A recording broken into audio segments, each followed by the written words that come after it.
Baiklah,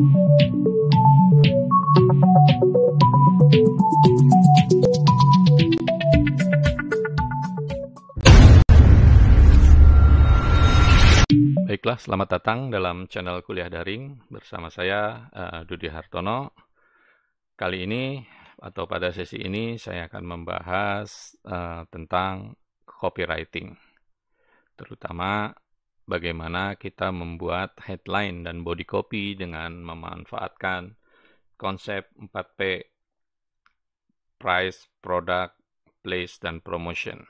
Konsep 4P ini sebuah konsep yang umum sudah familiar dengan dalam pembelajaran tentang marketing mix. Gitu.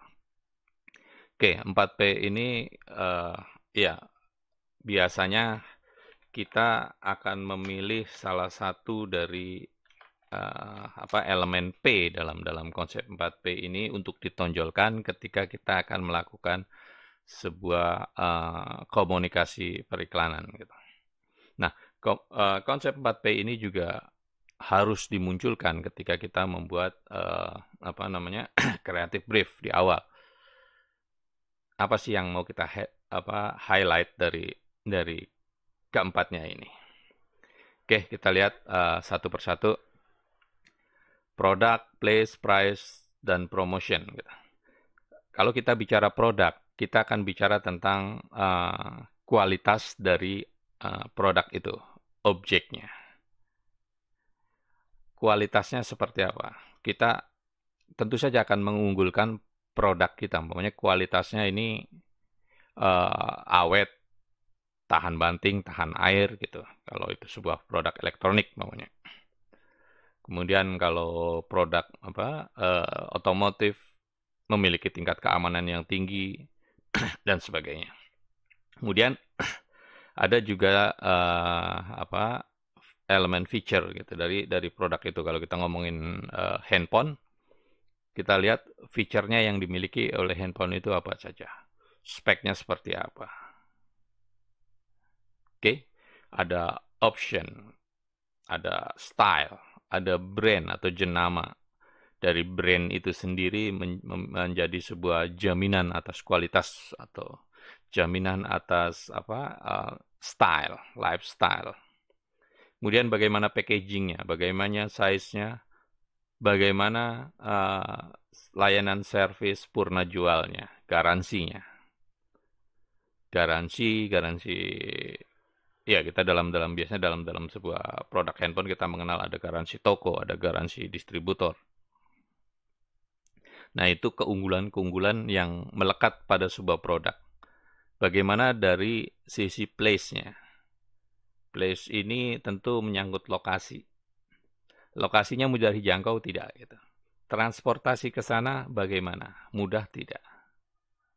Areanya, coverage-nya menyangkut seberapa luas. Umpamanya kalau kita bicara tentang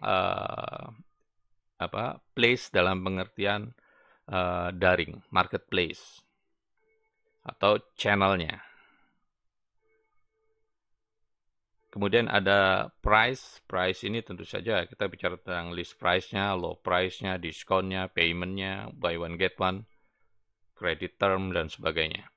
Yang terakhir, kalau kita bicara promosi, ya kita bicara advertising, personal selling, publicity, gathering, dan sebagainya. Oke, kita langsung masuk pada kasus atau contoh dari masing-masing P ini.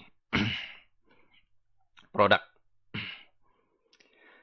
Jadi, yang disampaikan ketika kita akan membuat promosi produk tentu saja keuntungan. Baik itu bersifat tangible atau intangible. Intangible tentu saja dalam bentuk service, gitu, produk jasa, bukan produk fisik. Keuntungan apa yang akan kita sampaikan terkait dengan produk yang kita promosikan kepada konsumen. Oke, ini metode yang biasa digunakan dalam memperbaiki atau membedakan produk dengan kompetitor. Untuk mendapatkan keunggulan kompetitif, misalnya extension strategic, ini perluasan strategik, ada specialty version dan sebagainya. Ini saya biasanya bahas dalam mata kuliah perilaku konsumen. Nanti ada videonya tersendiri. Oke, nah kita bicara produk dan iklan. Bagaimana kemudian copywriting-nya. Bagaimana kemudian body copy maupun headline-nya. Oke, saya ambil contoh produk telepon pintar, ponsel. Oke, dalam iklan tersebut dicantumkan tentu saja feature-feature-nya, spek-nya. Ini yang menjadi keunggulan dari jenama tersebut dibanding kompetitor gitu. Nah, jadi ketika kita akan membuat sebuah copywriting dengan mendasarkan atau based on produk konsep, yang harus kita tampilkan adalah ini kualitas, feature-feature-nya, packaging-nya, tentu saja jenamanya atau brand-nya dan sebagainya. Jadi highlight hal-hal tersebut, kualitas, feature, packaging, garansi dan sebagainya dalam iklan yang kita buat. Oke, kalau kita bicara tentang place atau tempat, ini juga tempat akan sangat mempengaruhi konsumen untuk datang ke tempat tersebut gitu. Pokoknya kalau tempatnya berada di lokasi yang macet gitu kan, itu kan menjadi malas juga, atau berada dalam ruang parkirnya sempit gitu. Tidak ada tempat untuk parkirnya di jalan gitu kan. Nah, itu kan kita sebagai konsumen risih juga gitu, nggak aman ketika kita di dalam tempat tersebut. Kita mikir jangan-jangan mobil kita diderek oleh Satpol PP dan sebagainya, disub dan sebagainya gitu. Nah, ini keunggulan tempat juga sangat mempengaruhi keputusan konsumen ketika kita akan melakukan keputusan pembelian. Nah, hal apa saja yang bisa ditampilkan dalam sebuah mempromosikan sebuah tempat gitu. Saya bicara ini tempat dalam perspektif luring atau offline atau tempat secara fisik gitu. Yang pertama tentu saja membuat lokasi lebih dekat gitu dengan konsumennya.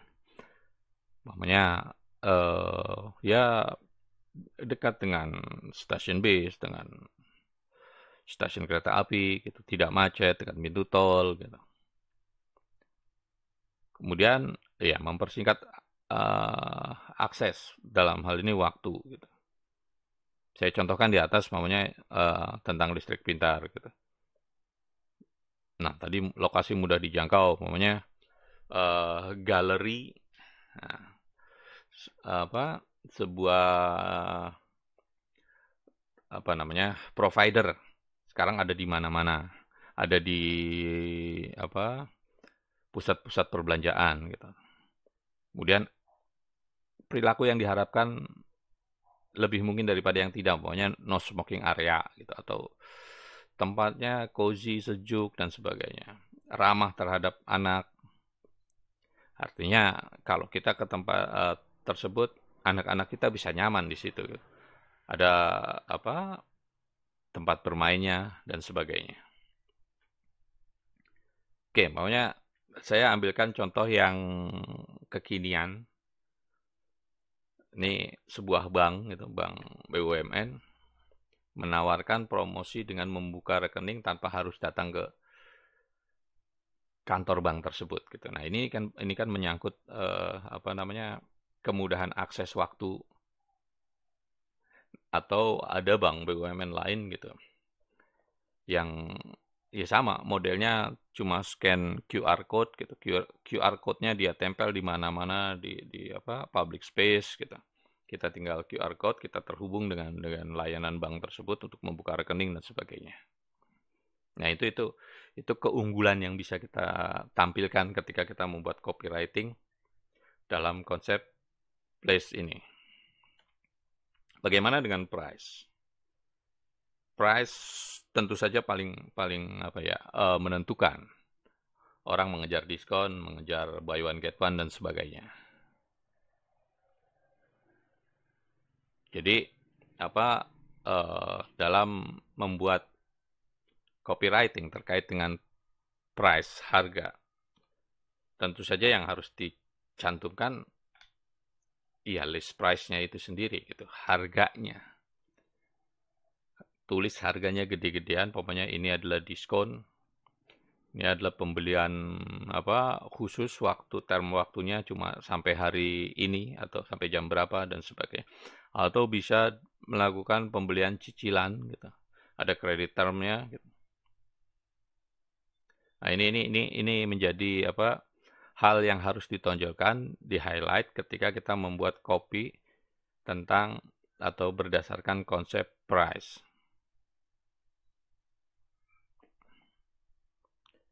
Dan berikutnya, ini yang terakhir adalah tentang konsep promotion gitu. Ya, membuat pesan merupakan suatu yang kompleks, perpaduan strategi komunikasi, bagaimana pesan itu disampaikan lewat material, bagaimana pesan tersebut diproses oleh sender, kemudian receiver-nya. Jadi yang harus dipikirkan adalah bukan apa yang akan kita sampaikan kepada audiens, tapi apa yang dapat diperoleh audiens dari pesan tersebut.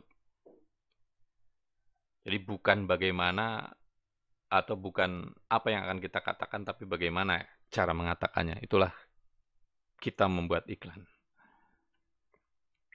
Oke, dari aspek promosi, umpamanya kita yang harus highlight adalah umpamanya tentang shopping days atau promosi WIB atau berkaitan dengan tanggal-tanggal cantik 20/10, 10/10, 11/11, 12/12 gitu.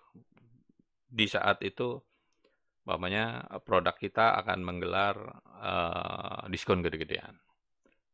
Nah, meskipun konsep 4P ini bisa kita adopsi dalam pembuatan copywriting secara parsial masing-masing dari promosi, place, price, gitu, produk, kita juga bisa melakukan gabungan dari konsep tersebut dalam sebuah iklan. Dalam kita membuat copywriting-nya. Oke ya, jadi jangan lupa unsur-unsur dari 4P itu sangat penting untuk ditonjolkan saat kita melakukan komunikasi pemasaran. Dalam hal ini, pembuatan copywriting. Dalam hal ini, bagaimana kita memproduksi sebuah iklan, copywriting-nya seperti apa yang menarik. Nah, sangkutkan pada salah satu dari elemen P dalam konsep ini. Atau kita bisa melakukannya secara gabungan. Baik, itu saja sesi tentang copywriting dan 4P. Sampai jumpa dalam